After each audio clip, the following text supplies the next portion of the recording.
and I will preface this, he was talking about the polling places, but he even states that we need the flexibility to not follow the law. They flat out say it in their meeting, they need the flexibility to not follow the law. You know, the sheriff and I talked about this a little bit. COVID is serious, it's scary, we get it. Right at the beginning, when the state shut down, we kind of call it our hair on fire moment. Everybody was freaking out, they're scared, they have grave concerns. We understand some drastic decisions were made. Well, you know what? Time marches on.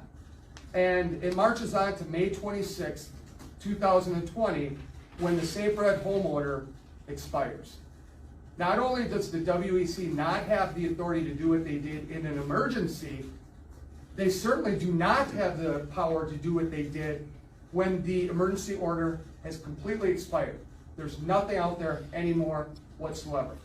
They convene a meeting, that being the Wisconsin Elections Commission, on June 24th, 2020, citing no legal authority, they decide to extend the suspension of the special voting deputy program, which is a law. Commissioner Knudsen literally states, we need to go back to following the law, but not for SVDs. Commissioner Spindell states he's concerned with fraud in nursing homes and suggests, why don't we send the SVDs in? We can use PPEs, we can take appropriate precautions. And at one point, Commissioner Spindell, because he's from Milwaukee, states that he literally has hundreds of ballots floating around residential care facilities. Hundreds of ballots unsecure, just in his area. And there's 72 counties in the state of Wisconsin. Nonetheless, at this meeting, the WEC votes 5-1, Spindell votes against it, 5-1 to suspend the special voting deputy law. Moving forward, they have a meeting set for September 16th. It's my understanding that they actually hold a meeting on September 25th. Nonetheless, one thing on their agenda is to discuss what are we doing with these special voting deputies, and basically should we be doing it. Spindell, once again, comes forward and asks, the law states we're supposed to do something, we're not doing it, where does that power come from? And nobody really answers that question because it can't be answered. He further suggests using technology to facilitate the vote. Remember, every meeting the Wisconsin Elections Commission had, starting from March 12th on, was done via Zoom. Every meeting, within hours, they could figure out how to meet using technology, but the thought of using it to actually make the law work with special voting deputies eluded them. Commissioner Knudsen states, we should be doing this, we should be doing that, but we should not follow this law during this pandemic. Chair Jacobson, at the bottom there, she states that she's trying to interpret the state law, special voting deputies, 6.875, with other laws or rulings of the health department. Well, there is no other law. There's 6.875 and nothing else. There's no, at one point she says she's trying to interpret these two laws so they can exist in harmony. There are no two laws. There's one law, the special voting deputy law, and it says special voting deputies are to be utilized, and staff shall not be utilized. It is clear. This is actually the letter that is sent after that September meeting. And it states, this is sent to all care facilities, and it's blown up right here. It says how to assist the voter in filling out their absentee ballots. This is sent to residential care facilities, basically nursing homes. And they're instructing the employees of the nursing homes who explicitly cannot assist in the vote. They say, if a voter requests assistance, you may read the ballot, including candidates' names, party affiliations, and ballot instructions to the voter, or mark the ballot as directed by the voter. Believe it or not, that is the completion of the crime right there. Crimes throughout the state, all 72 counties, every nursing home, resident care facility right there. That, according to 12.13, which we're going to get into, That is a violation of state law. Continuing with our timeline. We're actually into 2021. The presidential election has come and gone. We don't care how people vote. We do care that the laws of the state of Wisconsin were not followed by the government of the state of Wisconsin. But we're all the way into January of 2021 with no legal ability, citing no law. The Wisconsin Elections Commission, on a 5-1 vote, again votes to suspend following this law. And Commissioner Knudsen, it's kind of interesting here, and I call it the evolution of their thought process. At first, everyone's on board. Yeah, I don't follow the law, it's a program. Okay? Now it appears that he's starting to figure it out to some degree, and I'm being respectful because I'm just reading his quotes, but he literally states, we're telling the clerks to break the law. He goes on to state that we're the ones directing them to break the law. He suggests, he's on board with Commissioner Spindell now, maybe we should use technology so all of the policies as required by law are being followed. He further states, this is kind of my position, the SPD law is a law. Prohibitions on visitors and nursing homes was a guidance, a directive. There is no other law. This here is the bookend. There's two bookends. This timeline starts with the governor's office saying to the Wisconsin Elections Commission, you can't do this. We don't have the power to suspend the law even during an emergency. They do it for whatever it is, 10 months. They do it through multiple elections. Every time they advise municipalities falsely, we're going to find out that's a violation of law. But finally, the Legislative Council comes forward, and there's also a committee for the review of administrative rules, and it is stated that state law does not empower the WEC to waive the special voting deputies, nor does this law contain an exemption for a pandemic. It's not necessarily Sergeant Llewellyn saying they're breaking the law. It's not necessarily the sheriff's office saying they're breaking the law. It is the governor's office saying they can't do this. It's the Legislative Council saying they can't do this. And it's the Joint Committee for the Review of Administrative Rules that is telling the Wisconsin Elections Commission they are giving illegal advice. I should say that the Joint Committee for the Review of Administrative Rules also notifies the Wisconsin Elections Commission you have to go through the formal process of promulgating or writing an emergency rule, and if you can't do that, you must cease issuing these directives. On March 2nd, 2021, the Wisconsin Elections Commission has another meeting that you can view. All these meetings you can view online. And they basically acknowledge that we're not going to be able to go through this process to formally issue an emergency rule. And they decide we're going to cease issuing this directive. They attempt to allege that they did nothing wrong.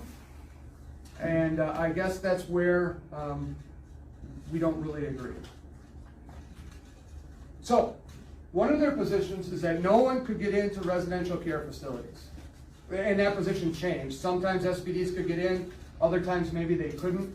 So what I did is I pulled the visitation logs for the Ridgewood Care Center from March 13th, the day after the order came out from the governor, Executive Order 72, and the day after the Wisconsin Election Commission issued their first ruling saying don't use special voting deputies. This is 2020? This is 2020, yes sir. So it's March 13th, 2020 through the end of November 2020.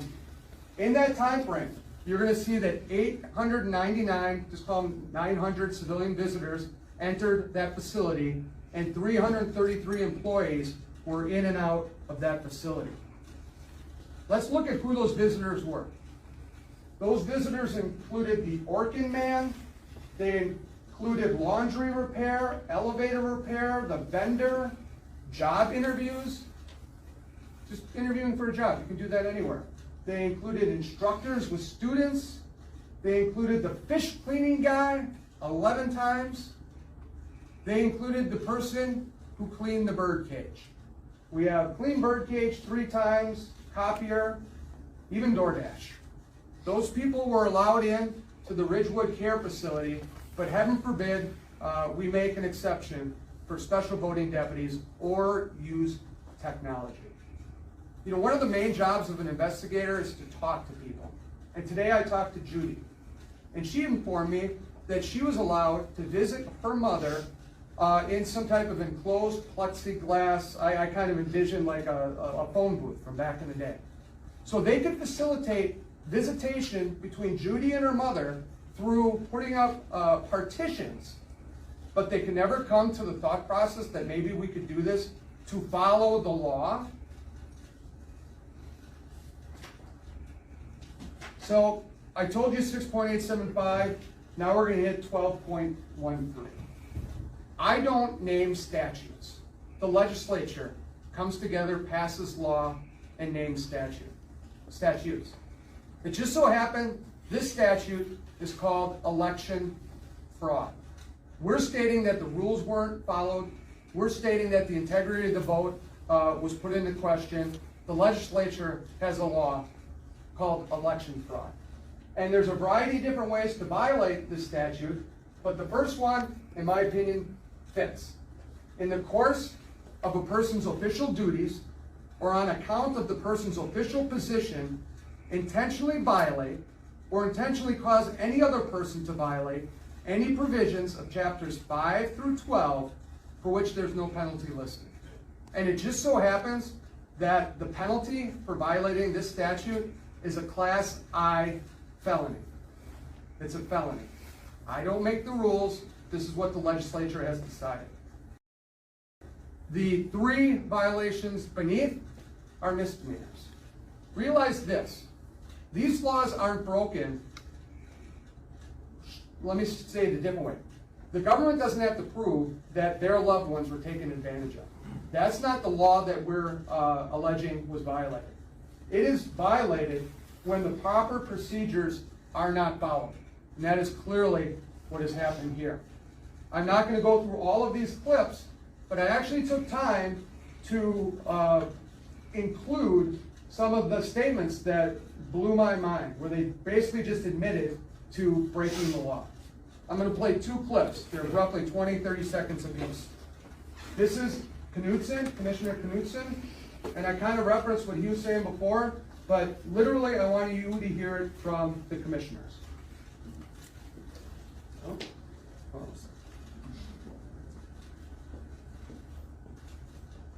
I have had discomfort, and I expressed it publicly the day that I had first suggested this, that we will be essentially telling the clerks to break the law. And over the ensuing months since, I first wrote to the governor about my concern about the effect of the COVID virus in the elderly back in mid-March of last year, so it's 10 months ago now. Is there some other way that we can accomplish the same thing, to make this guidance rather than us, formally directing them not to do it? I mean, next clip, last clip. You can watch the other ones just on your own time. This is just for brevity. Earlier it was said that we were trying to reconcile 2 conflicting laws. I've never really looked at that. The SVD law is a law.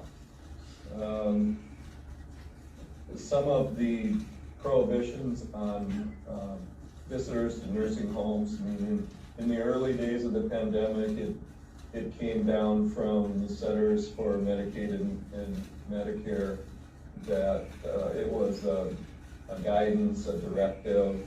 It wasn't clear whether it actually carried the force of law. Later, the governor had 60 days. That ended. The DHS has been operating under certain emergency powers. Certainly not clear that it's a law. But the law does say that SVDs should go in. Okay. So where do we go from here? This is why we have a sheriff. He's going to speak on that. I would note that we set up a special telephone number. I set up a special email account. Please share that. If people have questions or concerns, I am a resource, and I'm going to turn it back over to the sheriff. Thank you.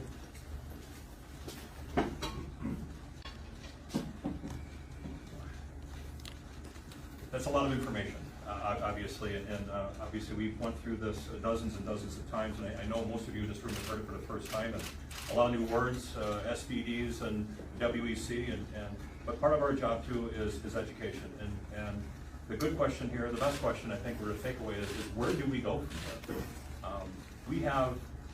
We're just one of 72 counties, Racine County. Ridgewood is one of 11 type facilities within our county. There are literally hundreds and hundreds of these facilities throughout the entire state of Wisconsin. We would be foolish to think for a moment that this integrity issue, this violation of the statute occurred to just a small group of people at one care facility in one county in the entire state. I would submit to you that this needs the Attorney General's attention. I would submit to you the Attorney General should launch an immediate investigation into the Wisconsin Elections Commission and the harm that they have done to all of these individuals and restore some level of integrity and trust back into our election system. As I mentioned at the beginning of my comments, at the end of the day, we all want to have fair elections. We all want to make certain that our vote counts. And when people break the law, we all want them held accountable. So with that said, I'll entertain questions you may have. Sheriff, based on your authority, are you planning to refer any charges from anyone at that facility? As I mentioned at the beginning, as we do in all criminal investigations, we investigate, we hear the fact finders, we put all those investigative reports together, and they will be forwarded to our district attorney for her review and ultimate charging decision. Have they been sent to Tricia yet? We are in the process. Okay, so has anybody been arrested at all throughout all this? We have not taken anybody into custody. What about the other nursing homes in your county? Again, this is the only facility that has come forward so far. But my suspicion is, this is the first time we have gone public with our information, is that we're going to get complaints. And not just here in Racine County. My suspicion is that you're going to see, you've seen Sergeant Well outline, this directive was given to all of the 72 counties. I have to believe that this is going to take place in every county across our state. And if I can just add to that, the unfortunate consequence of not following the law is having people victimized. But the crime is not necessarily having these people victimized. The crime, according to the statute, is the Wisconsin Election Commission telling other officials of the vote to not follow the law. That's the crime. So the crime is completed throughout the state. It's already done. By their letters, by their directives, they have committed crime after crime after crime in all 72 counties throughout the state. The fact that it leads to victimization is a horrible end result. That's bad. But the crime's already done. Can you speak to what the crime would be at you showed the statute of somebody who misleads a voter. Yeah, Let me see. Was it a crime of directing another to direct someone incorrectly? Does that make sense? Yeah, it's going to be at the bottom of your timeline here. There's 4 statutes right there. I would submit that the first statute, which is basically telling other voting officials not to follow the law or what they're supposed to be doing. I'm paraphrasing here, of course. That is a crime in and of itself. The fact that the employees then did things like receive a ballot when they're not supposed to, offer assistance when they're not supposed to, I would submit that they're somewhat of a party to that violation. But the first one, I would submit they committed directly. That's the first one under Chapter 12. Well, it's the first one I listed, so it's technically 12.13 sub 2 sub B as in boy sub 7. The legislature is debating this, as I'm sure you guys know, as we speak in their reviews as well. A lot of this is legislative function, right? What is your role in this investigation? Is it just to urge the AG to get involved or the legislature to make fixes as opposed to any potential criminal charges? I would submit to you that our role, as I mentioned earlier, is to shed light on the WBC. This isn't a Racine County issue. This is an entire state of Wisconsin issue about the Wisconsin Elections Commission, who knowingly, and they are the subject matter experts. Now, when we talk about the folks that work at Ridgewood, Sergeant Mill talked about some 18-year-old girl. They're not the subject matter experts. And I'm not suggesting that they're not, involved in this, but they're just going off of what they were told by people who are supposed to know the law and people that discussed openly. You heard them talk about how they're going to violate the law. So the purpose of this is to shed light on what I believe is a statewide problem. There's clear violations of the law. You don't need to be a lawyer to recognize and read what happened here. And this really ought to grab the Attorney General's opinion of the state of Wisconsin. Do you want anyone charged from the facility? I want to see our election process restored and show that we have integrity in our process and that we know that every one of our votes count. And if I can add to that, I'm a criminal investigator. My job, we receive an allegation, I investigate it and find out if there's any there. It's not necessarily my job to say how we're gonna fix this, where it goes after I submit my reports. Our position is quite simple. I received an assignment, I investigated it to its logical conclusion, and we are telling the public what we found. We are not urging votes to be overturned, we're not urging elections to be overturned.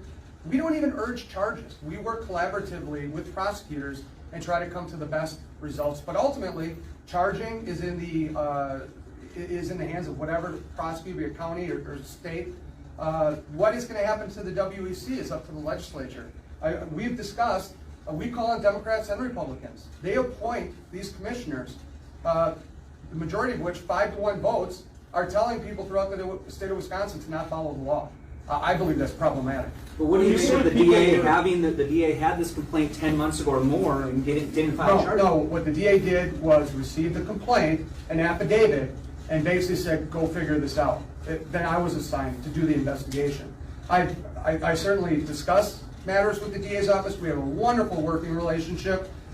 We really submitted it for charging or anything like that.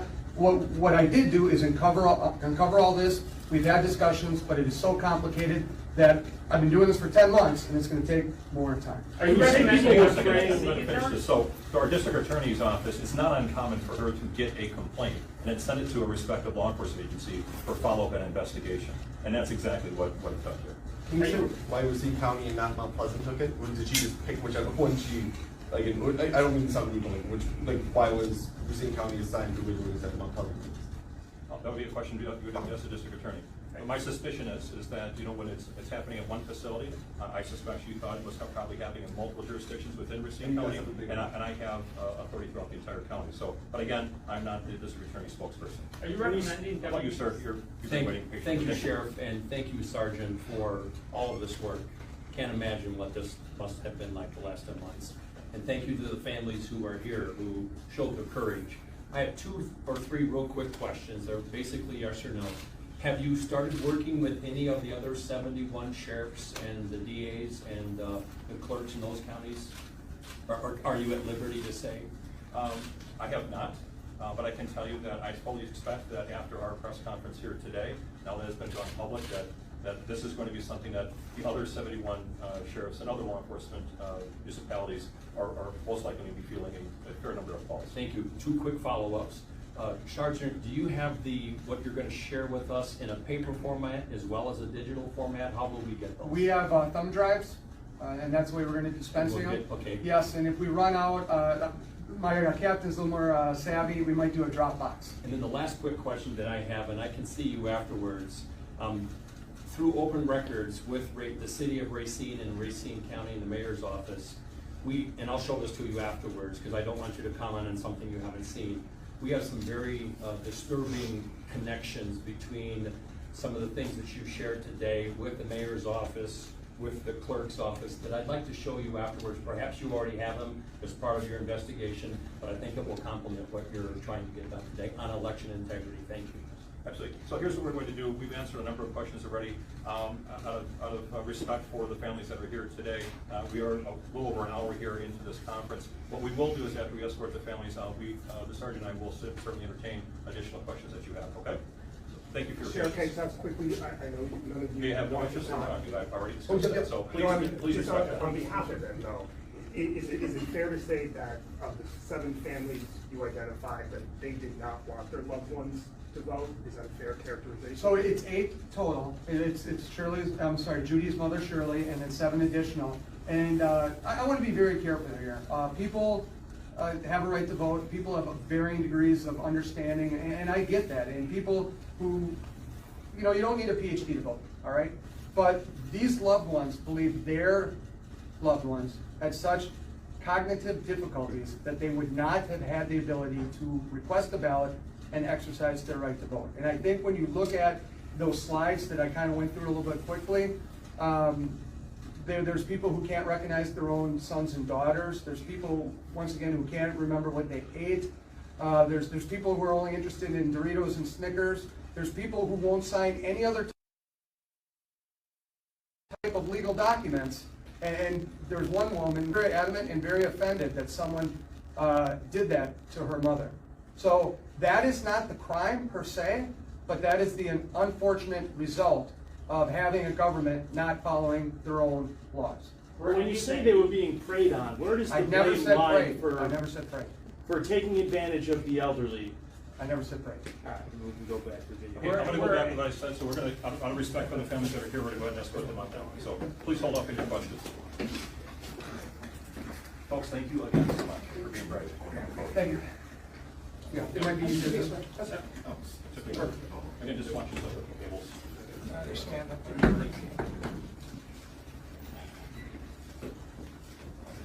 Yep.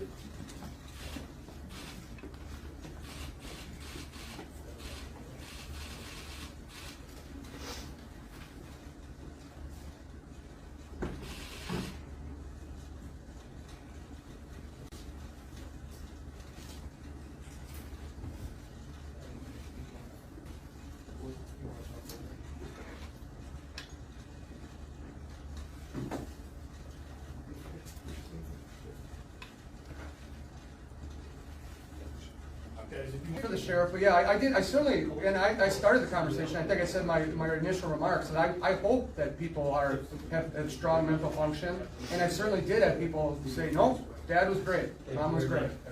Yeah. So it's 40. Can we just wait for the sheriff? There's 48 total families that you contacted? I attempted, I didn't get in contact with everybody. And 8 of them, 7, but then you added the 8, so 8 of 48 or whatever. Of the ones I could reach, I didn't reach everyone, but I attempted. But 8 of them got back. I think the slide said 42, it is 48, Let me double check for you. If it said 42, it should be 42. whatever the slide said. Yeah, I think you're right, it is 42. It said 42 on the Yeah, slide. let's do it. Hey, just so everyone's clear, it's 42, not 48, 42 families.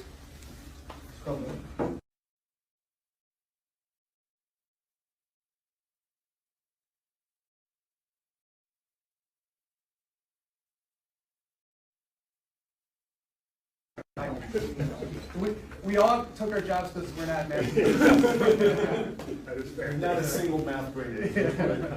So are you guys now going to continue this process at other homes, or is it now kind of? We'll wait for the sheriff to come back, okay? I know you guys are antsy, and I wish he was here too.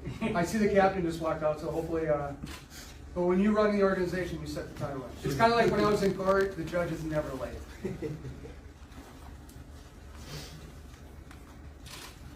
How long have you been with the sheriff's office? After? 2 years and change. Oh. Yeah. 2.5 maybe.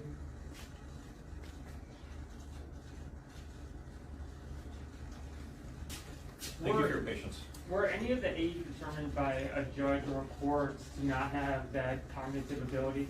Right, there is an official ruling a court can make where then someone cannot legally vote. It was my understanding that only one of them has a legal representative, and that legal representative told me that that finding was made on that individual, and that individual still did vote. The other individuals did not, so now we're down to 7 of the 8 did not have that official legal finding, and that's why I'm not saying that them voting was necessarily a crime. What I am saying is their loved ones believe that that elderly resident was taken advantage of, and they thought that was inappropriate. Sheriff, during this news conference, former President Trump put out a statement about this news conference. Just curious, have you talked to anyone on his team or Speaker Voss or anyone like in his office as your review went on over the past couple months? No, and as I mentioned at the beginning of my comments, I'm not affiliated with any other investigation that's going on. My knowledge of those investigations is probably as much as you know in terms of what the news media has told me and what I've read in the newspaper. This is an investigation that, as I mentioned again at the onset, this is something we went out to seek and look for and find people like Judy to come forward. This came to us, and as the sheriff, it is my job to investigate crime that occurred within the county. And that is exactly what I did. Do you anticipate? These are the findings. And it's not my decision to decide who gets charged, if anybody, but I know one thing, as a citizen of this state, of this country, I want to see our election process fixed. I want to see that the laws are followed, and I want to make certain that my vote and your vote counts. That's all I'd like to see come out of this. It's best to say this again. I'm not looking to overturn some election. I'm not looking to overturn a single vote. I just want to draw attention to a clear violation of state law, and I want to see that repaired. I want to see the people who violate it held accountable, and it doesn't happen again. Are you asking for the Wisconsin Election Commission? Are you recommending charges on any individual members for the commission? As I mentioned again, my job in law enforcement, our job in the investigation, is to find the facts, collect those facts, document those facts, present them to our district attorney for her review and ultimate charging decision. She can work with the Attorney General's office, I presume, perhaps to launch an investigation throughout the state, depending upon when all the folks watch this presentation and start thinking about their loved ones in these residential care facilities. When we think about it, and I know the Sergeant said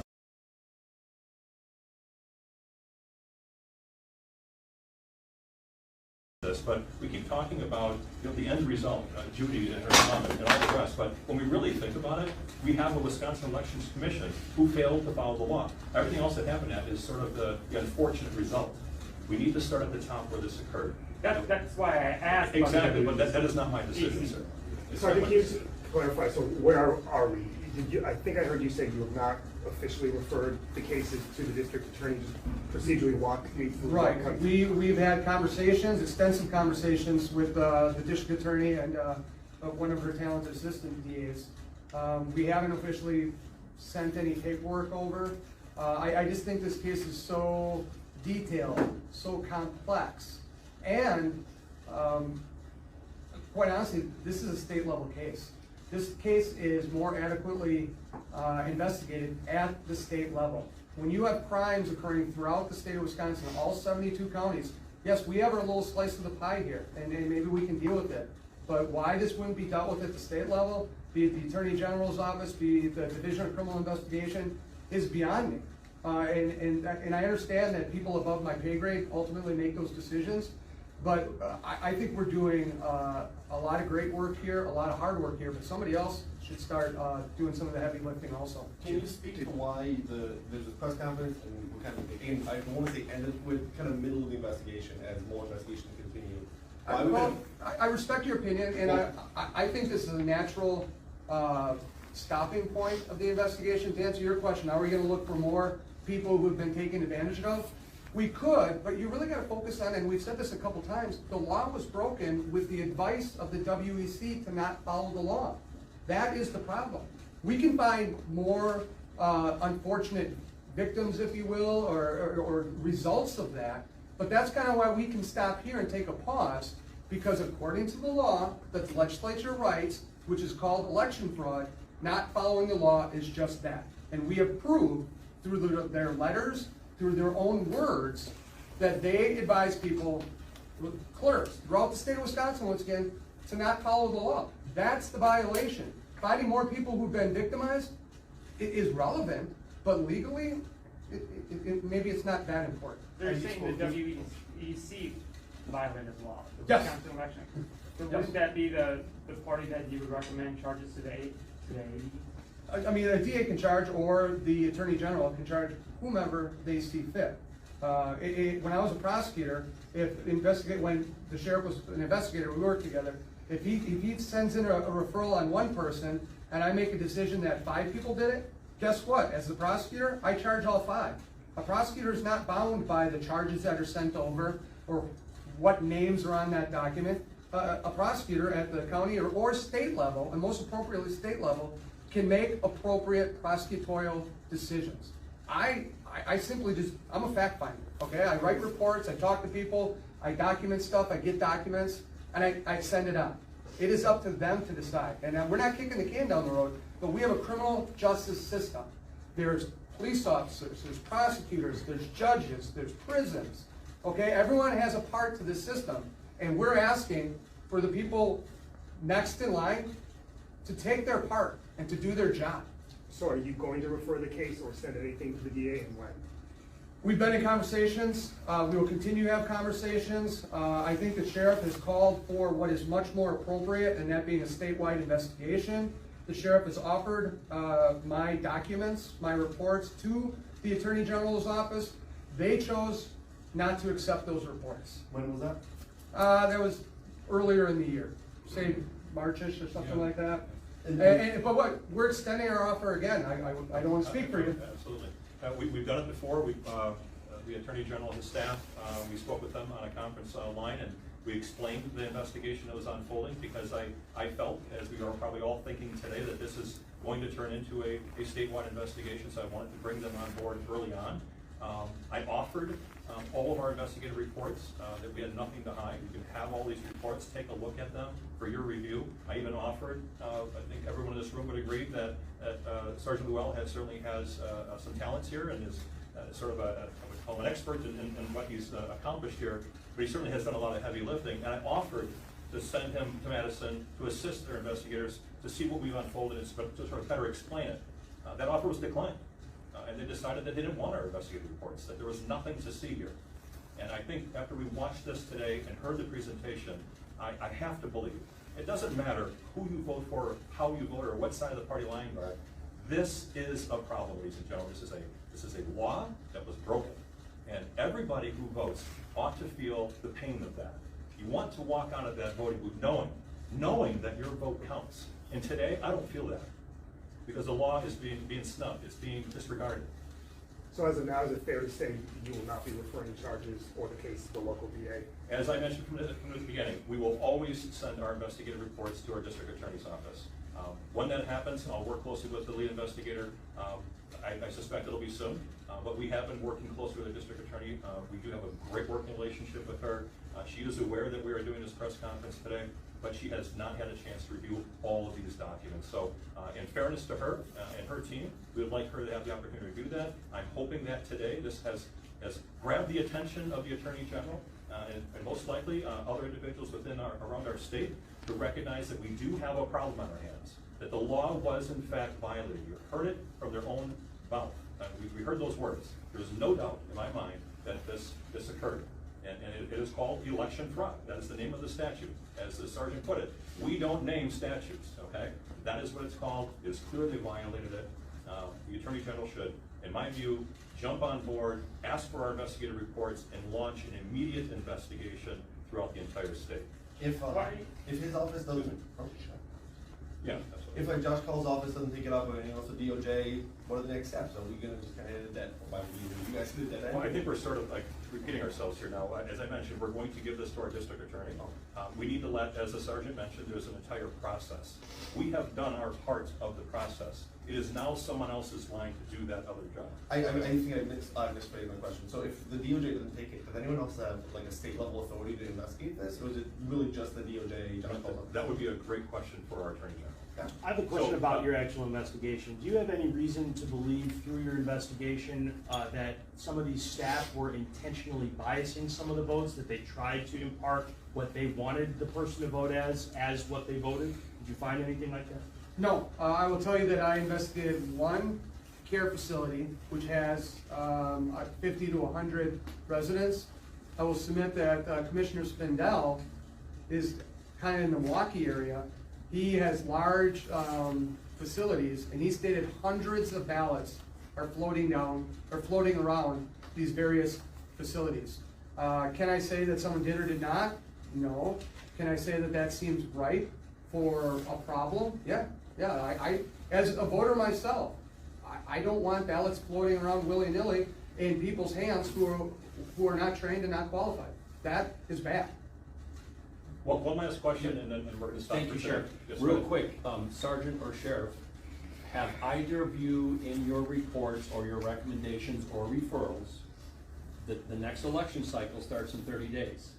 If this is not addressed immediately, this is my statement, this is going to happen again in 22.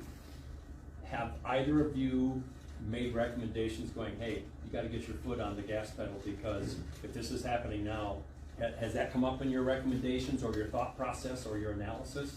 Well, naturally, anytime there's a violation of the law, it grabs our attention.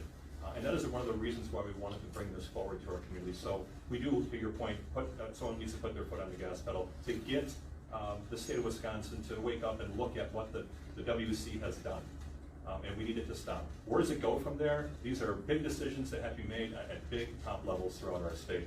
But today is just a stepping stone. We are just one cog in a very, very large wheel. Thank you, Sheriff. But I want to say thank you to everyone for coming here today.